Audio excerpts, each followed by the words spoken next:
Pessoal, então olha só, olha que interessante. É um caso rotina, paciente jovem, certo? Com dentes laterais menores, centrais maiores. E aí, o que a gente faz? A gente tem que primeiro se perguntar: qual a largura ideal do central? Qual a largura ideal do lateral? Qual a largura ideal do canino?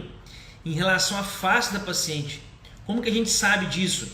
Então, no próprio e-book que a gente colocou lá de como melhorar a longevidade das restaurações, a primeira parte é a análise estética. O que tem a ver análise estética com longevidade da restauração?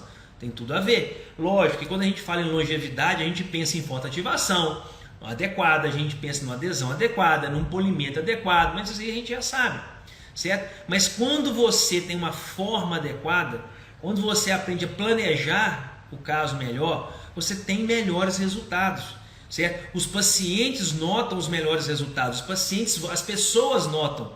Isso faz toda a diferença, porque as pessoas vão observar o resultado e falar assim: nossa, o sorriso está bonito. Mas não é aquele dente. Vocês já repararam, gente, nas redes sociais, os dentes todos iguais. Por que todos iguais? Porque a pessoa faz o mesmo dente do mesmo tamanho praticamente para todo mundo. E não é assim, certo? Eu perdi minha rede social profissional e agora eu voltei. Eu não tenho acesso a ela, eu criei uma outra e eu tenho os casos antigos, eu repostei.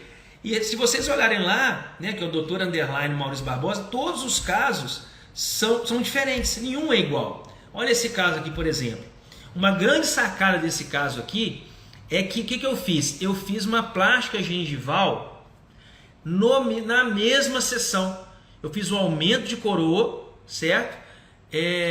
Eu fiz o aumento de coroa e a restauração na mesma sessão, certo? Então olha só, o caso, a condição inicial, certo? É um caso que tem limitações, foi para ortodontia esse caso, a situação inicial, olha só, gente.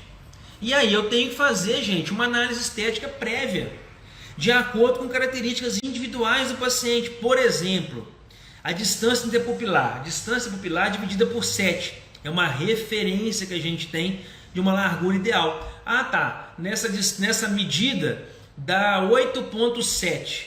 Mas o meu dente tem 8,5. Tudo bem. O que essa medida me diz? Ela me diz que até 8,7 milímetros de largura fica aceitável de acordo com a face do paciente. Isso o livro nenhum fala. Pelo menos os livros que eu já li não fala isso dessa maneira, certo? Por quê? São referências. Numa aula minha tem lá, tais regras não significam restringir a imaginação do artista, mas simplesmente servir como referência. Isso é um livro que eu peguei de anatomia e geometria, não tem nada a ver com odontologia, o autor falava isso, certo? Então ele me diz isso.